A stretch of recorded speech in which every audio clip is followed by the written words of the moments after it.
تو آئیے اس صدقے کی چند تفصیلات، میرا صدقے سے مراد کیا ہے، ہمیں اس مبارک مہینے میں بلکہ 12 مہینوں میں ان تمام صدقات کے پہلوؤں کو اختیار کرنا چاہیے۔ اس سے قبل کہ میں تقسیمات آپ کے سامنے رکھوں، صدقے کے بارے میں گنتی کی 3 چیزیں، پوری کائنات کی صداقت جمع ہو جائے۔ کیا رسول اللہ صلی اللہ علیہ وسلم کی ایک بات کی صداقت کا مقابلہ ہو سکتا ہے؟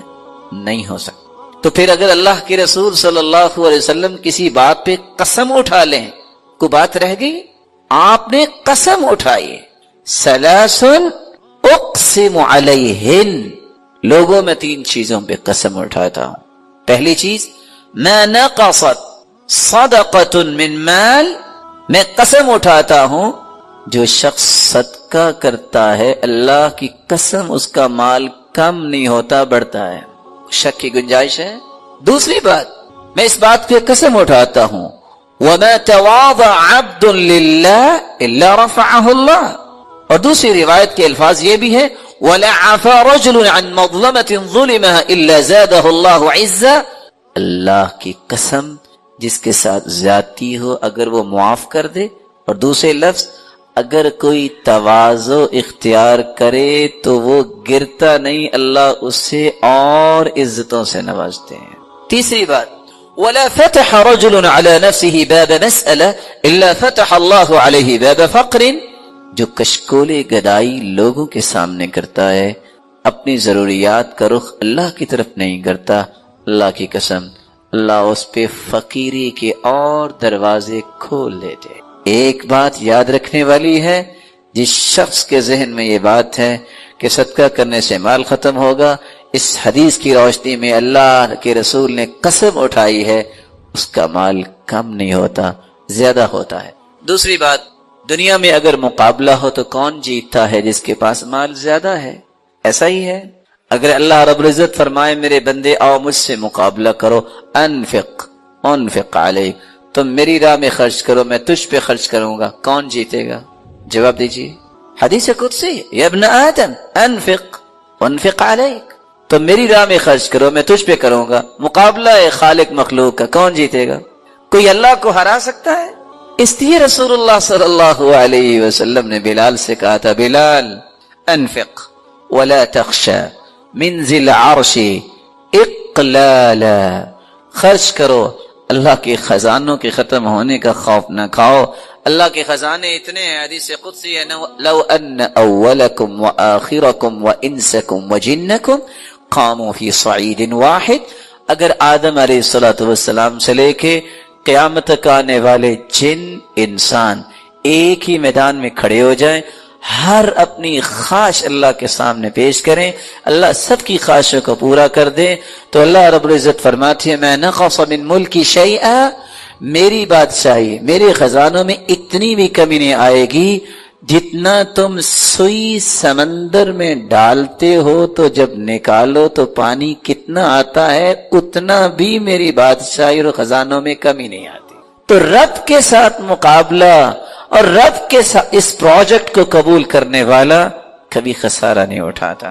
تیسری بات، آج دنیا میں انسان جس کی چاہے منت کر لے کہ تم میرے لیے دعا کرو، کوئی شورٹی دے سکتا ہے کہ اس کی دعا قبول ہوگی؟ نہیں، اللہ جانتا ہے۔ لیکن نورانی فرشتے ایسی مخلوق ہیں جو دعا کریں تو اللہ رد نہیں کرتے، اور اس کا راز کیا ہے؟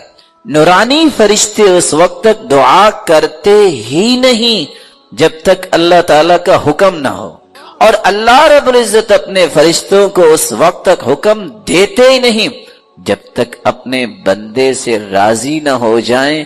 جب اللہ راضی ہوتے اپنے بندے سے تو فرشتوں سے کہتے ہیں دعا کرو، پھر اللہ قبول فرماتے ہیں۔ اور صحیح بخاری اور مسلم کی روایت ہے، ما من یوم یصبح العباد فیہ الا وملکان ینزلان یقول احدهما اللهم اعط منفقا خلفا ويقول الاخر اللهم اعط ممسكا تلفا، دو فرشتے ہر روز اللہ کی طرف سے نازل ہوتے ہیں، جن میں سے ایک دعا کرتا ہے اے اللہ جو تیری راہ میں مال خرچ کرتا ہے، اے اللہ اس کے مال میں برکت فرما۔ دعا کون کر رہا ہے؟ فرشتہ۔ قبول کون کرے گا؟ میرا مالک. اور دوسرا فرشتہ دعا کیا کرتا ہے؟ اللہم اعطی ممسکن تلفا، اے اللہ جو بخل کرتا ہے تیری راہ میں خرچ نہیں کرتا، تلفن اس کے مال کو تلف کر دے، برباد کر دے. تو اللہ کی راہ میں صدقہ کرنے والا، اس کے لیے جہاں اللہ کے رسول نے قسم اٹھائی کہ مال کم نہیں ہوگا زیادہ ہوگا، جہاں اللہ رب العزت نے فرمایا تم میرے راہ میں خرچ کرو گے میں تجھ پہ خرچ کروں گا، وہاں فرشتوں کی دعاؤں کا مستحق بنتا ہے. اللہ رب العزت سب کو توفیق عطا فرمائے. یہ ہے مال کا صدقہ. لیکن صرف مال کا صدقہ نہیں، مومن اس کی اپروچ جو ہوتی ہے وہ اسلام کے تمام پہلوؤں پہ ہوتی ہے، کسی ایک جہت پر نہیں. اسلام کی یہی تو خوبصورتی ہے. اگر کسی کے پاس مال نہیں تو وہ کیا کرے گا؟ محروم ہے صدقے کے اجر سے؟ نہیں محروم. وہ کیا کرے؟ رسول اللہ صلی اللہ علیہ وسلم نے فرمایا ان بکل تسبیحۃ صدقہ، سبحان اللہ کہنا صدقہ ہے. بکل تکبیرۃ صدقہ، اللہ اکبر کہنا صدقہ ہے. بکل تحمیدۃ صدقہ، الحمدللہ کہنا صدقہ ہے. بکل تہلیلۃ صدقہ، لا الہ الا اللہ کہنا صدقہ ہے. امر بالمعروف صدقہ، نیکی کا حکم کرنا صدقہ ہے. نہی عن المنکر صدقہ، برائی سے منع کرنا صدقہ ہے. فی بضع احدکم صدقہ، بیوی کے حقوق کو پورا کرنا صدقہ ہے. سیدنا ابو ذر رضی اللہ تعالی عنہ کی یہ روایت. اور دوسری روایت کے الفاظ ہیں واستغفر اللہ، استغفر اللہ کہنا صدقہ ہے. یعزل الشوک عن طریق الناس والعظم والحجر، راستے سے پتھر، ہڈی اور کانٹے اٹھانا، راستہ صاف کرنا، یہ صدقہ ہے. تہدی الاعمى، اندھے کو راستہ دکھانا صدقہ ہے. تسمع الاصم والابکم حتی یفقہ، گونگے اور بہرے کو اس کی بات سمجھا دینا، اس کی ضرورت سمجھا دینا صدقہ ہے. تدل المستدل على حاجة الله قد علمت مكانها، ناواقف کی رہنمائی کرنا صدقہ ہے. تسعى بشدة ساقيك الى اللهفان المستغيث، ایسا شخص جو آپ کو مدد کے لیے پکار رہا ہے اس کی طرف دوڑ کے جانا صدقہ ہے. اور تیسری روایت کے الفاظ ہیں وَبَصَرُكَ لِلرَّجُلِ الرَّدِيءِ الْبَصَرِ لَكَ صَدَقَةٌ، جس شخص کی نظر کمزور ہے آپ اس کی رہنمائی کر دیتے ہیں، یہ صدقہ ہے. اور فرمایا فَالْكَلِمَةُ الطَّيِّبَةُ يَتَكَلَّمُ بِهَا الرَّجُلُ صَدَقَةٌ، اچھی بات کرنا صدقہ ہے. اور اگلی روایت میں آتا ہے عون الرجل اخاہ علی الشیء صدقہ، کسی بھائی کی کسی چیز میں مدد کرنا صدقہ ہے. والشربة من الماء یسقیها صدقہ، اور کسی کو پانی کا گھونٹ پلا دینا صدقہ ہے. اماطۃ الاذى عن الطریق صدقہ، راستے سے کسی قسم کی چیز جو کسی مسلمان کو تکلیف دے سکتی ہے اس کو ہٹا دینا صدقہ ہے. اور پانچویں اور چھٹی روایت کے الفاظ یہ ہیں رسول اللہ صلی اللہ علیہ وسلم نے فرمایا ما اطعمت زوجتك، اللہ عز وجل کی اپنے بندے سے جو محبت ہوتی ہے اس کی کیا علامت، کیسے پتہ چلتا ہے کہ اللہ عز وجل اب اپنے بندے کو پسند کرنے لگ گیا؟ ایک ہے کہ بندہ یہ پسند کرے کہ اللہ کو کیا پسند ہے، ایک یہ ہے کہ اللہ عز وجل کو بندہ کب پسند آتا ہے. سب سے پہلی بات اللہ عز وجل ایسے بندے کو پسند کرتے ہیں جس کو ایمان کی نعمت سے سرفراز کر دے. عبداللہ ابن مسعود رضی اللہ تعالی عنہ سے مروی ہے اور یہ روایت سلسلہ صحیحہ کی ہے. اللہ عز وجل تمہارے درمیان اخلاق اسی طرح تقسیم فرماتے ہیں جس طرح تمہارے درمیان رزق کو تقسیم کرتے ہیں. مال تو اللہ اس کو بھی دیتے ہیں جس کو پسند کرتے اور جس کو پسند نہیں کرتے، لیکن ایمان کی دولت صرف اس کو عطا کرتے ہیں جس کو اللہ پسند کرتے. تو ایمان کی نعمت جس انسان کو مل جائے یہ اللہ کا پسندیدہ ہے، اس کو اللہ نے اپنا محبوب بنا لیا. رسول اکرم صلی اللہ علیہ وآلہ وسلم نے دوسری ایک نشانی بیان کی ہے اور یہ روایت قتادہ بن نعمان رضی اللہ تعالی عنہ سے ہے، صحیح الجامع کی روایت ہے، اللہ عز وجل جب کسی بندے سے محبت کرتے ہیں، اسے محبوب بنا لیتے ہیں، تو اس کو دنیا سے اس طرح بچا لیتے ہیں جس طرح تم میں سے ہر ایک بیمار کو پانی سے بچاتا ہے۔ دنیا سے کیسے بچا لیتے؟ دنیا کی رنگینیوں کی محبت سے، کہ وہ آخرت پہ یقین زیادہ رکھتا ہے، دنیا پہ یقین زیادہ نہیں رکھتا۔ وہ آخرت کو حقیقی زندگی سمجھتا ہے، دنیا کو نہیں۔ وہ دنیا کے کسی بھی کام کو حرف آخر نہیں سمجھتا، وہ کہتا ہے زندگی وہی ہے جو آخرت کی۔ وہ دنیا کے طور طریقوں کی طرف توجہ نہیں کرتا، وہ آخرت کو بہتر بنانے کے لیے اعمال پہ توجہ کرتا ہے۔ وہ دنیا کے بنائے ہوئے اصول و ضوابط کے پیچھے اپنے آپ کو نہیں لگاتا، وہ یہ دیکھتا ہے کہ اللہ اور اس کے رسول نے جو زندگی گزارنے کا دستور دیا ہے وہ کیا کہتا ہے، اور وہ دستور قرآن اور حدیث۔ تیسرا عمل جس سے انسان اللہ حضر جلال کی محبت میں آ جاتا ہے، اور شاید کہ یہ آج کے معاشرے میں تھوڑا سا مشکل ہے، لوگ اس بات کو سمجھنے سے قاصر ہیں، اللہ حضر جلال جس کو پسند کرتے ہیں تو پھر اس کی آزمائش بھی۔ آزمائش، کبھی کوئی بیماری آ گئی، کبھی کوئی فکر آ گئی، کبھی کوئی غم لاحق ہو گیا، کبھی جانی نقصان، کبھی مالی نقصان، کبھی پھلوں کا نقصان۔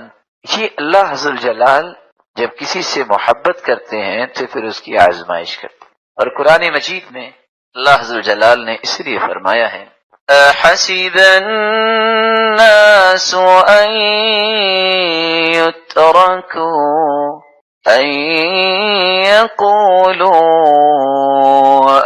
آمنا وهم لا يفتنون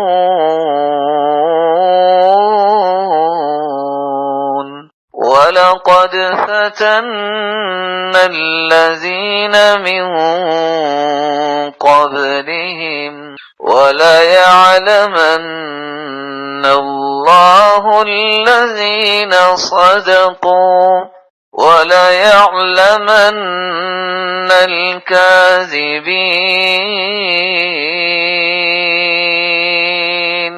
کیا لوگوں کا یہ گمان ہے کہ انہوں نے کہہ دیا کہ ہم ایمان لائے اور انہیں چھوڑ دیا جائے گا؟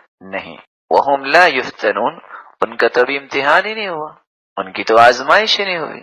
ان سے پہلے لوگوں کا امتحان لیا گیا، اور اللہ نے جانا کون ہے سچے اپنی محبت کے دعوے میں، اور کون ہے جھوٹ بولنے والے، صرف دعویٰ ہی کرتے ہیں، عمل کرنے والے نہیں۔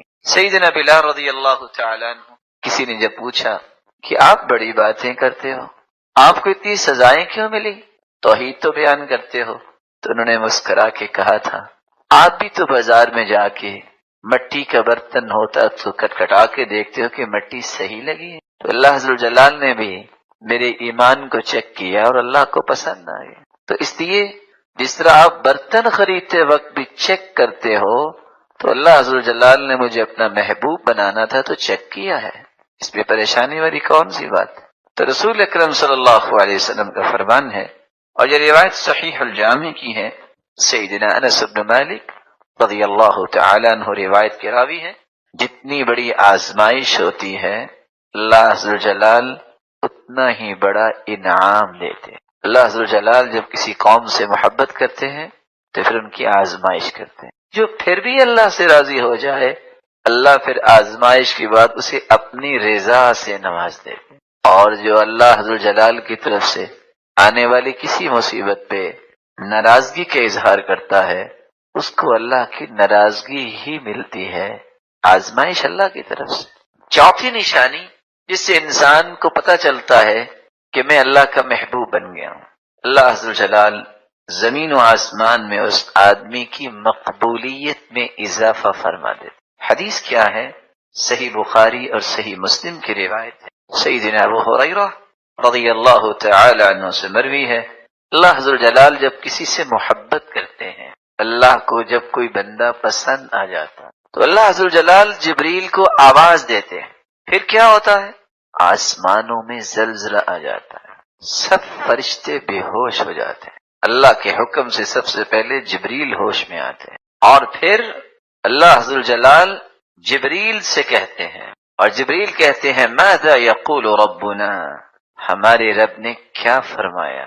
پھر خود ہی کہتے ہیں یقول الحق، اللہ ذوالجلال تو حق ہی کہتے ہیں۔ تو سب سے پہلے اللہ اطلاع دیتے ہیں، خبر دیتے ہیں تو جبریل کو، جبریل یہ میرا محبوب ہے، آج کے بعد تم بھی اسے اپنا محبوب بناؤ، محبت کرو اس۔ جبریل اس سے محبت کرنے لگ جاتے ہیں، کیونکہ حکم کس کا؟ اللہ کا۔ پھر جبریل آسمان کے دوسرے فرشتوں کو بتاتے ہیں، آسمان کے فرشتے اس سے محبت کرتے ہیں۔ کتنے فرشتے؟ میری اور آپ کی زندگی میں کوئی ایسا نظام نہیں آیا، نہ آئے گا، جو کسی بھی کیلکولیشن کے نظام کو جمع کر کے کیلکولیٹ کر سکے۔ حدیث کا اشارہ میں کر دیتا ہوں جو آپ نے سنی ہوگی، ایک بیت المعمور بھی ہے بیت اللہ کے اوپر آسمانوں میں، جس فرشتے نے ایک مرتبہ طواف اس کا کیا ہے قیامت تک اس کی دوبارہ باری نہیں آئے۔ کتنے ہیں فرشتے؟ اس کی تعداد تک میری اور آپ کی عقل سفر نہیں۔ اس سب اس سے محبت کرتے۔ آسمانی دنیا پہ آ کے ایک فرشتہ اعلان کرتا ہے کہ فلاں شخص، فلاں کا بیٹا، فلاں جگہ رہنے والا، یہ اللہ کا بھی محبوب ہے اور جبریل کا بھی محبوب ہے، آسمانی مخلوق کا بھی محبوب ہے، تم بھی محبت کرو۔ احادیث کی روشنی میں یہ بات سمجھ میں آتی ہے کہ رسول اللہ صلی اللہ علیہ وسلم اگر بار بار خطبے میں یہ سورت پڑھتے ہیں، فجر کی نماز میں پڑھتے ہیں، عید الاضحیٰ میں پڑھتے ہیں، عید الفطر میں پڑھتے ہیں، اور صحابیاں بار بار سننے کی وجہ سے اس کو یاد کرتی ہیں، تو اس کا کتنا اہتمام کیا جاتا ہوگا۔ اور کیوں؟ یہ واحد سورت ہے جس میں توحید کا بھی تذکرہ ہے، رسالت کا بھی تذکرہ ہے، جس میں انسان کی موت کا بھی تذکرہ ہے، اور انسان کی موت کے بعد کی جزا و سزا کا بھی تذکرہ ہے، اور قیامت کا بھی تذکرہ ہے، جنت کا بھی تذکرہ ہے، اور جہنم کا بھی تذکرہ۔ اللہ ذوالجلال نے یہ مبارک سورت اتاری ہے۔ قاف والقرآن المجید بل عجبوا ان جاءهم منذر منهم فقال الكافرون هذا شيء عجيب۔ قاف والقرآن المجید، اللہ عز و جلال قسم اٹھا رہے ہیں قرآن مجید۔ بل عجبوا ان جاءهم منذر منهم، تعجب کر رہے ہیں کہ کوئی ڈرانے والا انہی میں سے آ گیا ہے، کسی اور کو آنا چاہیے تھا۔ فقال الكافرون هذا شيء عجيب، اور کافر کیا کہنے لگ گئے ہیں؟ بڑے تعجب کی بات ہے، ہم میں سے کسی چودھری کو نبی بنایا جاتا، اس کو نبی بنا دیا گیا ہے۔ اور تعجب کس بات پہ کر رہے ہیں؟ اَإِذَا مِتْنَا وَكُنَّا تُرَابًا ذَلِكَ رَجْعٌ بَعِيدٌ قَدْ عَلِمْنَا مَا تَنقُصُ الْأَرْضُ مِنْهُمْ وَعِندَنَا كِتَابٌ حَفِيظٌ بل كذبوا بالحق لما جاءهم فهم في أمر مريج أإذا متنا وكنا ترابا ذلك رجع بعيد۔ یہ پیغمبر ہمیں یہ کہہ رہا ہے کہ مرنے کے بعد مٹی میں مٹی ہو جانے کے بعد دوبارہ اٹھیں گے؟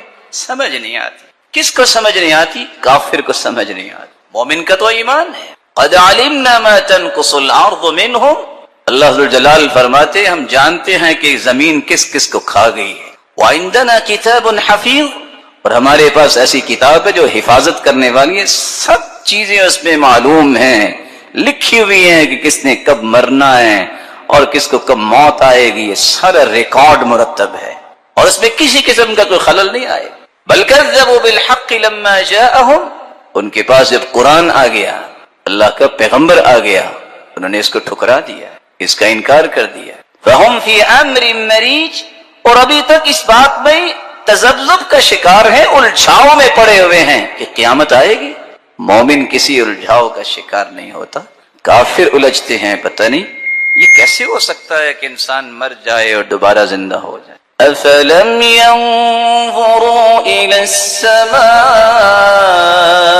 فَوْقَهُمْ كَيْفَ بَنَيْنَاهَا وَزَيَّنَّاهَا وَمَا لَهَا مِنْ فُرُوجٍ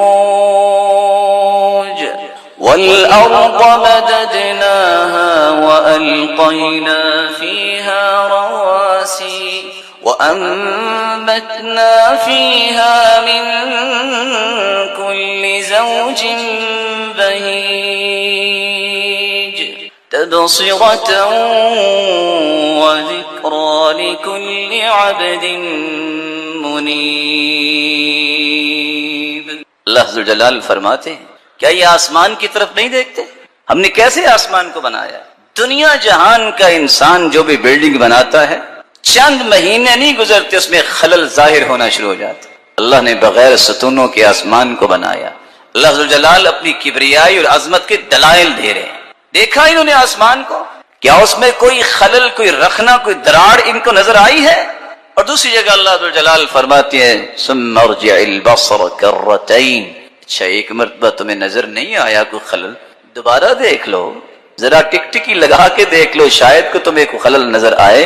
تمہاری نظر ذلیل ہو کے واپس تو آ جائے گی، اللہ ذوالجلال نے جو کچھ بنایا اس میں کوئی نقص نکال نہیں سکے۔ وَمَا لَهَا مِن فُرُوجٍ، پھر آسمان کو ہم نے مزین کیا ہے، اور مزین کرنے کے بعد اللہ ذوالجلال فرماتے ہیں ہم نے اس کی تزئین و آرائش ایسی کی ہے کہ دنیا اس کی مثال پیش نہیں کر سکتی۔ ہم نے زمین کو پھر پھیلایا، پھر زمین کو پھیلانے کے بعد یہ حرکت نہ کرے ہم نے بڑی بڑی میخیں اس میں لگا دی۔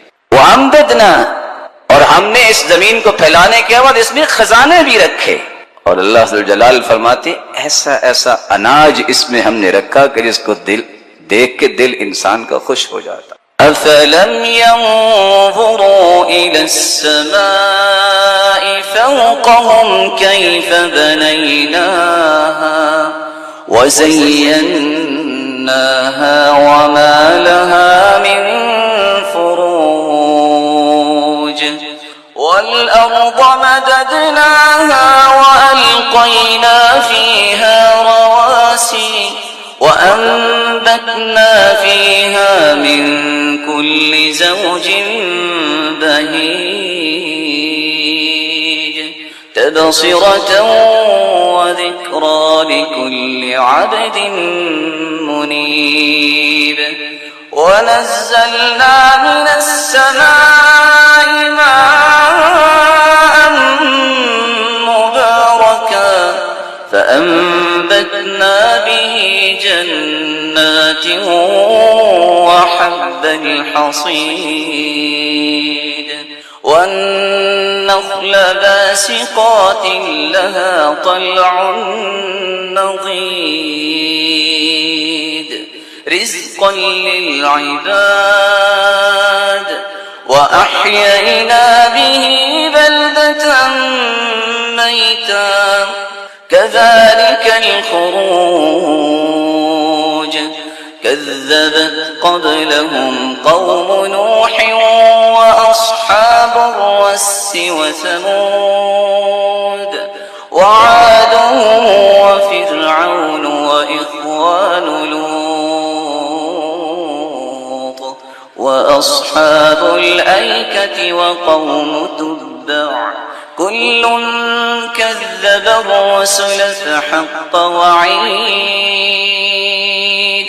أَفَعَيِينَا بِالْخَلْقِ الْأَوَّلِ بَلْ هُمْ فِي لَبْسٍ مِّنْ خَلْقٍ جَدِيدٍ۔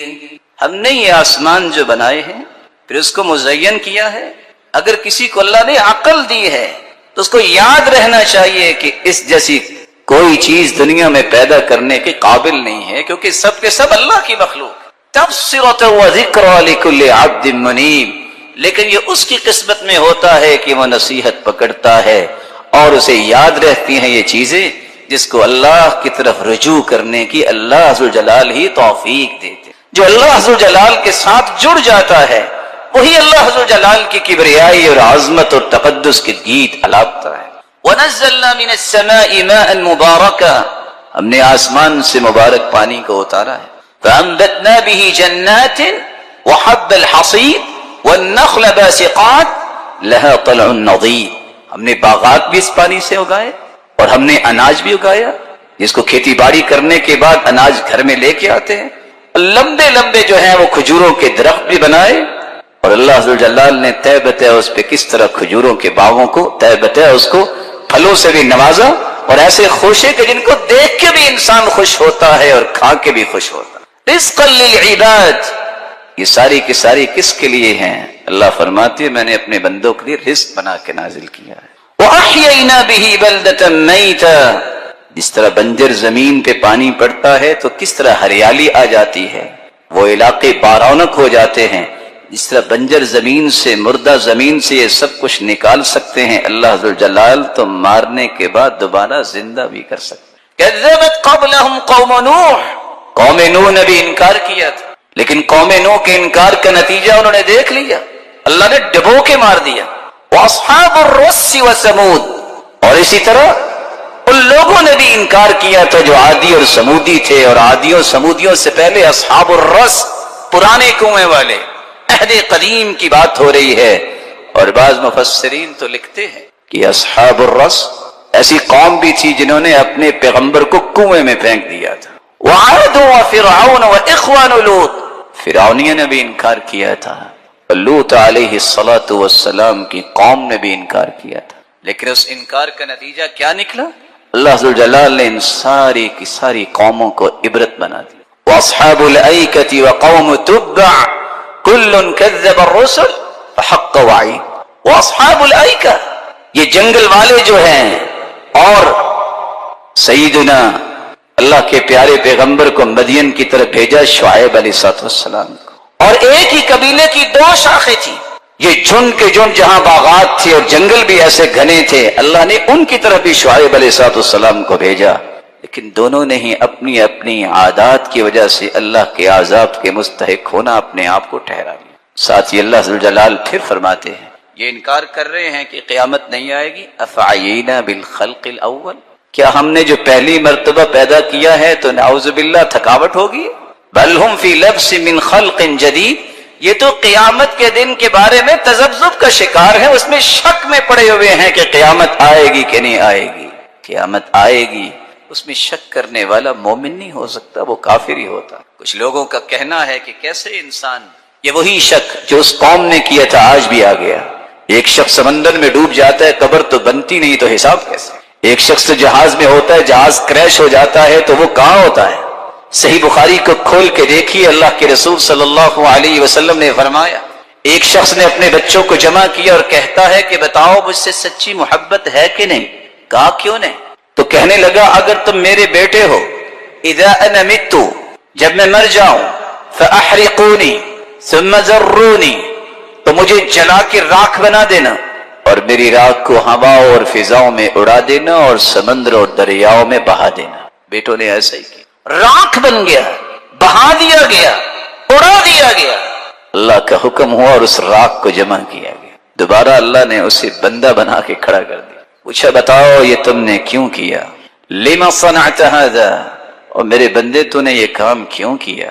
تو وہ کہتا ہے فرقا منک یا رب، میرے رب تجھ سے ڈرتے ہوئے کہ گناہ اتنے تھے کہ میں سامنا کیسا کروں گا. اللہ فرماتے ہیں تم ڈر گئے ہو، جاؤ میں نے معاف کر دیا. جو میرا مالک راکھ کو جمع کر کے انسان بنا سکتا ہے، وہ انسان کو دوبارہ قیامت کے دن کیسے نہیں اٹھا سکتا؟ وَلَقَدْ خَلَقْنَا الْإِنسَانَ وَنَعْلَمُ مَا تُوَسْوِسُ بِهِ نَفْسُهُ وَنَحْنُ أَقْرَبُ إِلَيْهِ مِنْ حَبْلِ الْوَرِيدِ إِذْ يَتَلَقَّى الْمُتَلَقِّيَانِ عَنِ الْيَمِينِ وَعَنِ الشِّمَالِ قَعِيدٌ مَا يَلْفِظُ مِنْ قَوْلٍ إِلَّا لَدَيْهِ رَقِيبٌ عَتِيدٌ وَجَاءَتْ سكرة الموت بالحق ذلك ما كنت منه تحيد ونفخ في الصور ذلك يوم الوعيد وجاءت كل نفس معها سائق وشهيد لقد كنت في غفلة من هذا فكشفنا عنك غطاءك فبصرك اليوم حديد وقال قرينه هذا ما لدي عتيد ألقيا في جهنم كل كفار عنيد مناع للخير معتد مريب الذي جعل مع الله إلها آخر فألقياه في العذاب الشديد قال قرينه ربنا ما أطغيته ولكن كان في ضلال بعيد قال لا تختصموا لدي وقد قدمت إليكم بالوعيد ما يبدل القول لدي وما أنا بظلام للعبيد وَلَقَدْ خَلَقْنَا الْإِنسَانَ وَنَعْلَمُ مَا تُوَسْوِسُ بِهِ نَفْسُهُ انسان کو پیدا بھی ہم نے کیا ہے، یہ سمجھتا ہے کہ کوئی کام کروں گا، کوئی دیکھے گا، کوئی لکھے گا، اس کے حاشیہ تخیلات میں اٹھنے والے جذبات سے بھی ہم واقف ہیں، اس کا نفس جو سوچتا ہے اس کی سوچ سے بھی ہم واقف ہیں۔ وَنَحْنُ أَقْرَبُ إِلَيْهِ مِنْ حَبْلِ الْوَرِيدِ اللہ عز و جلال فرماتے ہمارا علم و قدرت کیسا ہے کہ شے رگ جو ہے اس سے بھی قریب، ایک ایک لمحہ جو اس کی زندگی کا ہے وہ ہم پہ عیاں ہے، کوئی چیز مخفی نہیں۔ یہ سچی توبہ کا طریقہ کیا ہے؟ زندگی میں کبھی بھی کوتاہی ہو جائے، گناہ ہو جائے، معصیت کا ارتکاب ہو جائے، بھول ہو جائے، ایک مسلمان کو چاہیے کہ وہ اچھا سا وضو کرے، وضو کرنے کے بعد دل لگا کر 2 رکعتیں ادا کرے، لا يحدث فیہما نفسہ، قلب و قالب اللہ حضر جلال کی طرف متوجہ کر کے کوئی سوچ اس میں نہ اور پیدا کرے، صرف اللہ حضر جلال کی طرف توجہ۔ سلام پھیرنے کے بعد قبلہ رخ ہو کر اپنے ہاتھوں کو اٹھا کر شرمندہ ہو کر اللہ حضر جلال سے اپنے گناہوں کی معافی طلب۔ رسول اکرم صلی اللہ علیہ وسلم نے اس لیے فرمایا تھا کہ توبہ اصل میں ہے یہ الندم، کہ انسان کو شرمندگی ہو کہ میں نے یہ کیا کیا، شعور لا شعور میں اس سے جو گناہ سرزد ہوتے ہیں، جب تک اس میں شرمندگی کا احساس پیدا نہیں ہوتا اس کی توبہ اس قابل نہیں ہوتی کہ وہ قبول کی۔ رسول اللہ صلی اللہ علیہ وسلم نے شرمندگی کے ساتھ ساتھ رب کے سامنے اعتراف کرنا، اقرار کرنا کہ میرے مالک مجھ سے یہ خطا ہوگی، مجھ سے یہ معصیت ہوگی، میں بھول گیا۔ ان العبد اذا اعترف ثم تاب تاب اللہ علیہ، رسول اللہ صلی اللہ علیہ وسلم کا فرمان ہے بندہ جب اعتراف کرتا ہے، اقرار کرتا ہے کہ مجھ سے کمی اور کوتاہی ہوگی ہے تو اللہ عز و جلال اس اعتراف پر ہی اسے معاف کر۔ ایک تیسری ضرورت توبہ کے لیے، یہ توبہ قبول اس وقت ہوتی ہے جب انسان گناہ چھوڑ دیتا ہے۔ اگر آپ 10 مرتبہ بھی اپنے ہاتھوں کو اٹھائیں پر نماز پھر بھی نہیں پڑھتے، یہ توبہ قبول نہیں ہو۔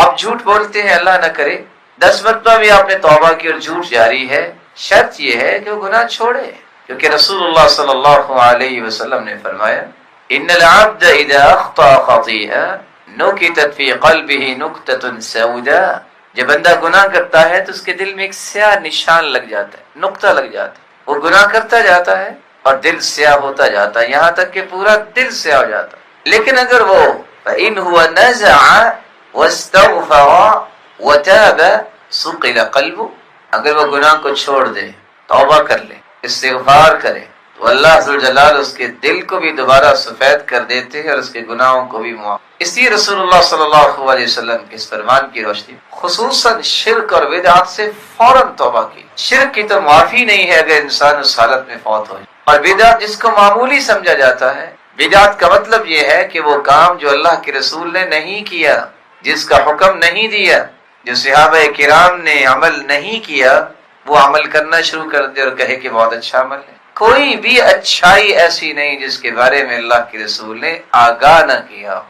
اس سے جو دین اللہ کے رسول کے زمانے میں نہیں تھا وہ آج بھی دین نہیں ہو سکتا۔ رسول اللہ صلی اللہ علیہ وسلم نے فرمایا ان اللہ احتجر التوبہ عن کل صاحب بدعہ، بدعتی انسان کی توبہ قبول نہیں حتی یدعها، جب تک وہ اس بدعت کو چھوڑ نہیں۔ تو اللہ عز و جلال کے سامنے اپنے گناہوں کا اعتراف کرنا، شرمندہ ہو جانا، گناہوں کو چھوڑ دینا، اور خصوصاً بدعات سے اپنے آپ کو بچانا، اور پانچویں بات عزم مصمم کرنا کہ اللہ میں آج کے بعد ایسا نہیں کروں۔ جب انسان یہ عزم کر لیتا ہے اللہ ذوالجلال کو یہ عزم بہت پسند۔ اور چھٹی بات رد الحقوق الی مظالمها، کسی کے ساتھ زیادتی کی ہے، کسی کا پیسہ ہے واپس لوٹانا پڑے گا، وہ دنیا میں نہیں رہا اس کی طرف سے صدقہ کر دیا جائے، کسی کے ساتھ زیادتی کی ہے اسے معذرت کرنا پڑے گی۔ اور ساتویں چیز، جس برے معاشرے میں اس نے یہ گناہ کیا ہے، دوست برا ہے، اس سے کنارہ کرنا پڑے، وہ مجالس چھوڑنی پڑیں گی،